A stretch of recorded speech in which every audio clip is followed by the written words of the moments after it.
we focused primarily on internal capabilities and automation, not to say that it's only employee facing, but really on chatbots for customer service, Copilot for our development teams, and some of those areas where it would improve our performance, improve a customer or employee experience, and do more with sort of internal automation, internal capabilities, because we felt like that was a good place for us to cut our teeth and learn.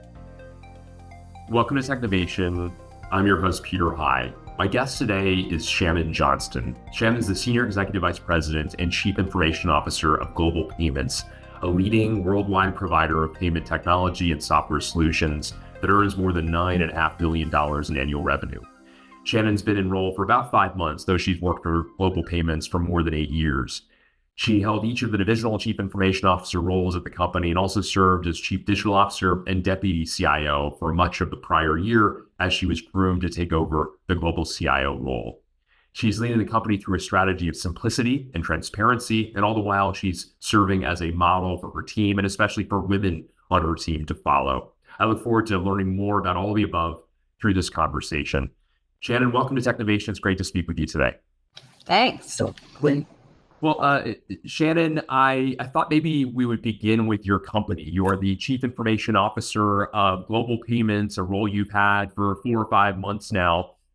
Maybe you could take a quick moment and describe the business as it stands now in your own words. Sure. Obviously Global Payments is exactly what it does. We are a payments provider. And I think really, for us, we are a software-enabled FinTech company. We're headquartered in Atlanta, Georgia. We have about 27,000 employees and really are changing the way that our customers or small businesses transact with their customers. Excellent. And as I noted, you recently took over the role as Chief Information Officer. You've been with the company for about 8 years now, roughly, and you've had multiple roles, including Chief Digital Officer and EVP and CTO of Consumer Solutions, Data and Architecture. So clearly you are on the path towards this kind of a role, the global Chief Information Officer role. And I wonder, how has the transition been and what have been your priorities since taking over, as I say, about 5 months ago? Sure. Yeah, it's interesting. I have been at Global for 8 years now, and I've had great opportunities within those 8 years here. Notably, I've been tasked with running IT for each of our large verticals, which is merchant, issuer, and then consumer, which we've since divested of last year, which was our NetSpend brand. And so I think that it's an interesting way for me to have learned about each part of the business, running the technology functions for those, having good relationships with the business partners who are responsible for those verticals. I think it's positioned me ideally for the role, which I think maybe part luck and part sweat. And so I will say Global Payments has changed tremendously in 8 years. We've grown both organically and through acquisition. And so we've doubled in size in the 8 years that I've been here. And so I think that's what's afforded us the opportunity to make organizational change and to put people like me in places where we get to learn all parts of the business. And so from that perspective, it's been a seamless transition. I'm pretty familiar with all parts and pieces. I've got good relationships with now my business peers and other leaders on the ELT team. Plus, my team is still my team in terms of all of the great technology folks that I get to work with on a day-to-day basis. And so the strategy is the strategy, right? We haven't done a broad scale change of the strategy because obviously we're on a really good path. And so that will continue. I do have a few focus areas though. We really are we've got a couple of keywords that we're using as a way for us to focus our energies, and those are simplicity and transparency. And so, simply put, since we've grown so much through acquisition, we've done a great job with that. It's been one of the keys to our success, but there is a lot of complexity in that. And so we are just looking to make what we do, processing upwards of 73 billion transactions a year, extremely simple. And in simplicity, there's resilience, there's scale, there are all the things that are really important to us as a business. And so I'm super excited about that.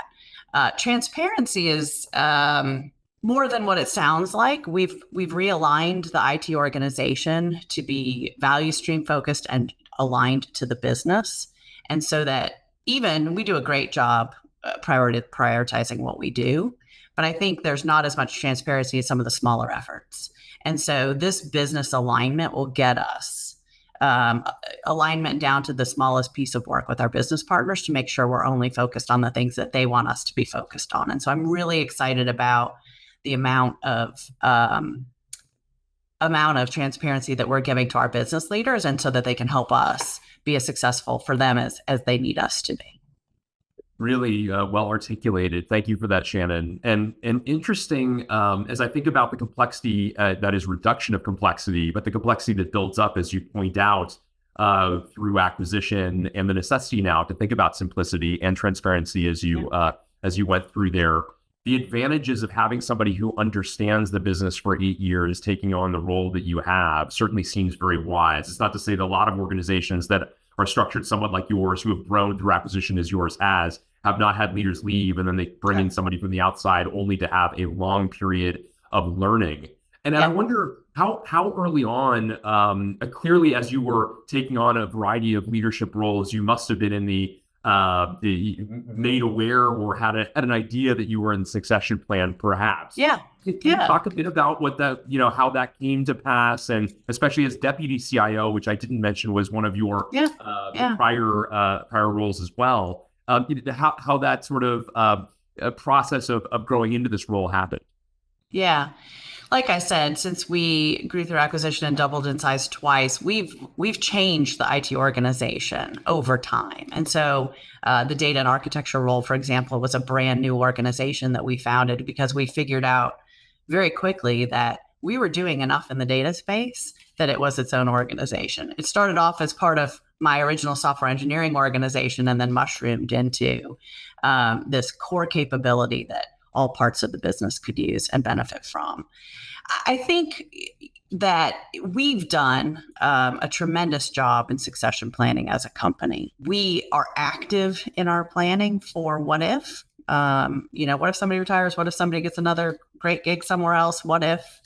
And we have actively used that succession planning as both we've acquired new companies and we've shifted our org around, as well as, obviously as Guido retired this past year, which I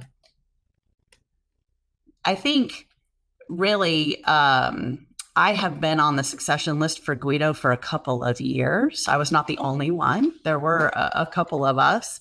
And I think it really became clear that I was the incumbent when I was promoted to deputy CIO, which is great. It gave me an opportunity to take on almost 3/4 of the IT organization to help understand if I could scale to that level and function at that level, as well as just get me back into working with some of these groups that I hadn't worked with in a few years, because I had gone from merchant to consumer to issuer, and so got some more merchant folks in that organization to help there. And so it was a very deliberate and thoughtful way to handle both succession and my elevation into the CIO role.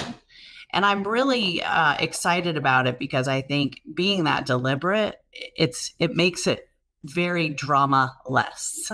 There was no drama. There was really no turmoil. It's been very as easy as being the CIO of a Fortune 500 company can be. But I think that's really helpful versus any uncertainty or drama that can come from having a major change out of a key leader. I also want to talk about, you mentioned that the company handles nearly 73 billion transactions per year. Clearly, you are a sizable data and information business, to say the least. Yeah. And with the rise of generative AI, I wonder how you're leveraging it to better manage that data or draw better conclusions, render, perhaps even get more involved in some of those strategic pillars of simplicity and transparency.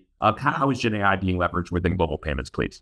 Yeah, I'm really excited about generative AI. And I think last year we did a lot of work around just crowdsourcing. We reached out to all of our teammates and said, "Hey, what would you use generative AI for to help either our employee experience or our customer experience or our customers' experience?" And we were bombarded with ideas, all great. There were more than 250 ideas that came through our request for this information. And we sat and very deliberately looked through them all and decided that we wanted to test into some of these, right? We want to take, 5 to 10 ideas, test into them, do some proof of concepts, test some tools, really, pressure test where the tools are and where we are on this journey. And I'm happy to say that we were very successful in doing our proof of concepts last year. I think it educated us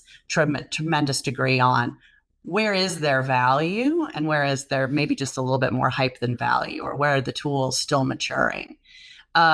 We focused primarily on internal capabilities and automation, not to say that it's only employee facing, but really on chatbots for customer service and Copilot for our development teams, and some of those areas where it would improve our performance, improve a customer or employee experience, and do more with sort of internal automation, internal capabilities, because we felt like that was a good place for us to cut our teeth and learn. And so we've got a few Gen AI tools that we've launched and are using actively within the organization. And I think now is we're really looking to say, what does this look like and how do we mature in the future? We were very careful to put foundations in place first because we felt like we don't want to have this run unchecked. We really want to be careful about making sure, data lineage, we have the rights to use the data. It truly is our data versus our customers' data. 2, how do we respond to an audit? Should we get audited on any of these decisions or things that we develop through the use of Gen AI, et cetera? And so I think we're still in the walk phase of Gen AI. I would say we're certainly not running yet, but I'm excited about 2024 because it really feels to me like much less testing and much more implementation. Our goal from an IT perspective is how do we build the foundations to put Gen AI in the tools of our business so that they can really run fast with it. Very interesting. I also related to data. There's a lot of complexity associated with data sovereignty and increased regulations related to data as well. And I wonder, how do you manage through that complexity? How do you think about that? Yeah, we do have a very active data asset management and enablement program. And I think that that's helped us a lot. I think understanding what data you have, where it lives, where it's processed, where does it need to be processed is crucial for us. And we've done a lot of work over the last few years on that front. And I think that's given us the foundation to feel really comfortable about where we are today, but also I think it's helping us inform where do we need to be in the future. Obviously, we are in a very regulated, which is a good thing, space, being in FinTech, and the regulations are only going to improve, change, increase over time.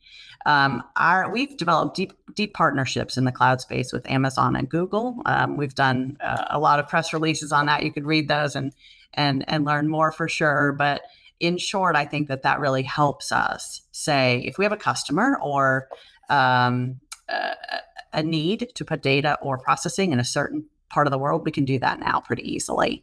And I think that the cloud has enabled us to do that. And so I'm really excited about that because while we do have data centers all over the world, standing up a data center takes time. And so this enables us to move at the speed of our business and with the ability to put things in the cloud. And so I'm excited about that. Fascinating. I can understand why you would be. And speaking of your customers, I know that a large portion of them are small and medium-sized businesses. And I know that you're passionate about leveraging technology to level the playing field among that cohort. Can you talk a bit about the methods you're using in order to do so? Yeah, this is where I think global payments really shines. We saw through the pandemic that businesses that digitized, survived, actually are doing better than businesses that don't or have not digitized. And I think for us, it's really about how do we make it simpler or easier for small businesses to transact with their customers?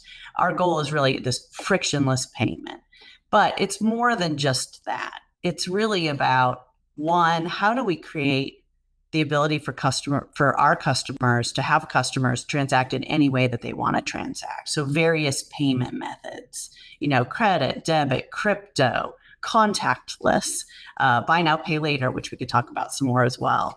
Really, all of those capabilities are things that we can allow small businesses to use and benefit from our capabilities without having to build it themselves. Secondly, security is ever present in the mind of our customers. And so fraud, secure payments, the ability to transact in a secure way is something that they need to have confidence in us, and we need to be able to provide to them so that they don't feel like, I'm nervous about taking digital payments because I'm not sure if it's secure or not. And so that's something that we spend a lot of time and energy on, but also some of the other things, ways that we can help them grow their business. So we have unified commerce capabilities where all of the data is on a unified platform so that they've got great real-time information.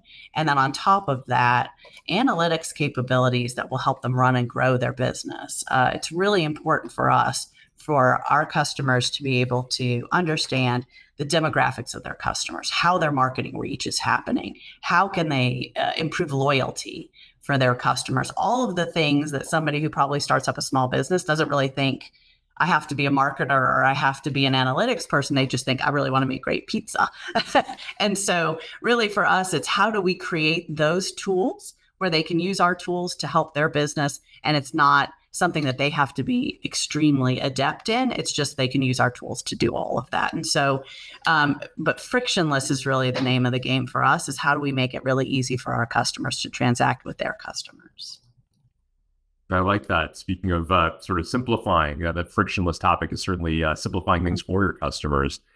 You referenced some of the trends in the pandemic as points of insight relative to what you just described. Another trend, a troubling one, was a growing number of mid-career women choosing to leave the tech industry during the pandemic. Certainly a lot has been written and a lot of data has been showcasing that trend. You're a proponent of what you refer to as sponsorship as a way of for senior executives to help their organizations make meaningful progress towards retaining and promoting women. Can you talk a bit about what you mean by sponsorship, please? Yeah, so I was the founding sponsor for our mentorship program here at Global Payments, and it's been doing great. We've expanded it to the whole company now. It started off just as an IT group effort. And so I'm really excited about that. I think it's gone a long ways in helping our retention overall over the whole company. But notably, I think that mentorship is great. Sponsorship is even better. The difference being having a sponsor, somebody who says, I think Shannon could do that. Have you thought about Shannon for that role?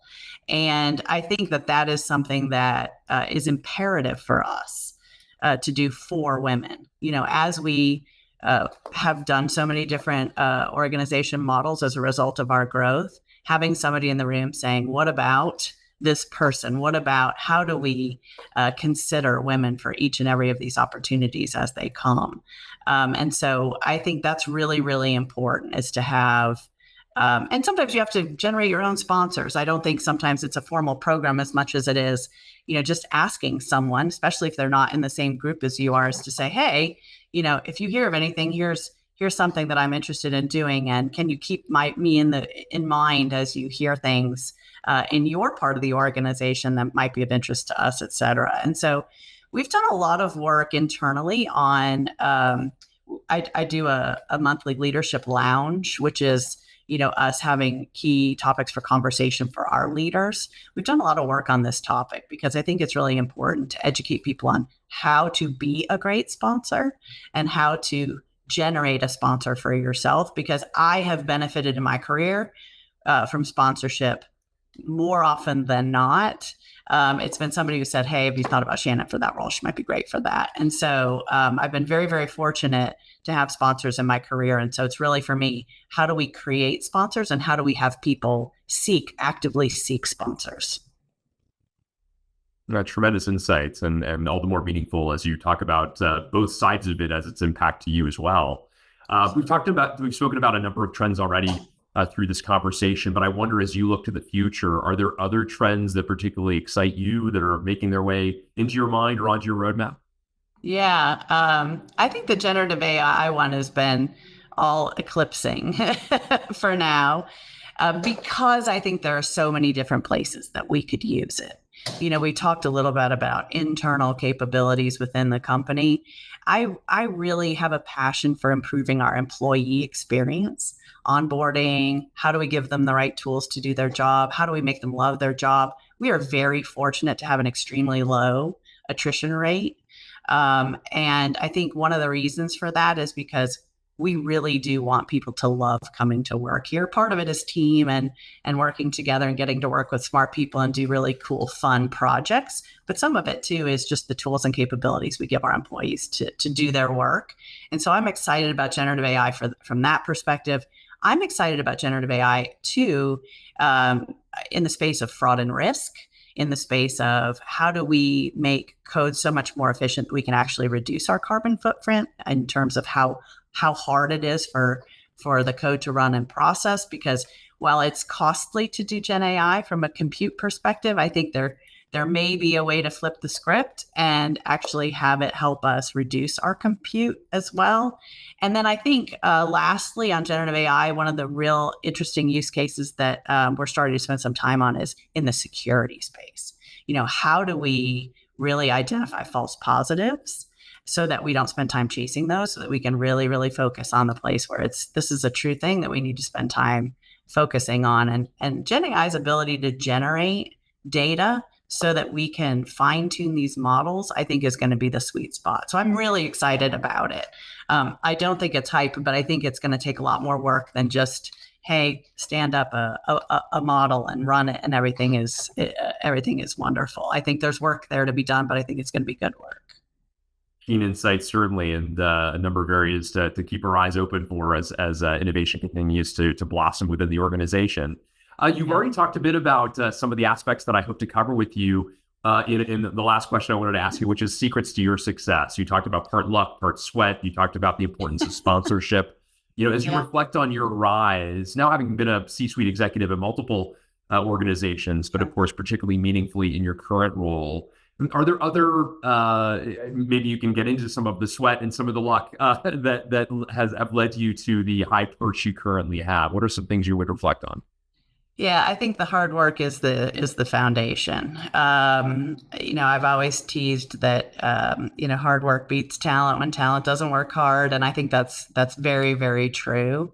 It was a sponsor who invited me into the IT world some 20 odd years ago, and so I think not having a foundation in IT was something that is very different and very difficult. But through hard work and learning, I think has been really, really interesting to me. My dad was Army. I was born overseas. I grew up all over the world. And so for me, change is something that I really seek out. And so I'm very excited about change. I love trying new things, as evidenced by my career shift 20 some years ago. I think it's really important for people to really focus on what they're doing now and really kill it. Just absolutely do as well as you can possibly do where you are and not worry so much about what's next. And I think career progression is really important. Having a career path is important, but I think you can sometimes get so focused on that you miss the opportunities I always say that your career is not a ladder, it's a rock climbing wall. I think sometimes you can miss the opportunities if you're so focused on just this straight path. And so I think having the ability to say yes to opportunity, even if it seems like it might be a left-hand turn or a slight right, is really important, and really being willing to change and try new things. And again, work hard. I think work hard is the base of everything. Great reflections, all. I really like that. Not a ladder, but a rock climbing wall. I've never heard that one before, but I think that's particularly apt, especially as it's applied to your career journey. Well, Shannon Johnston, thank you so much for taking time with me today, sharing a variety of your perspectives on the latest iteration of global payments and where the future lies in terms of innovation and interesting new ideas that you and the team are pursuing. I really appreciate the time you've taken this morning. It's my pleasure, Peter. It was great to speak with you today.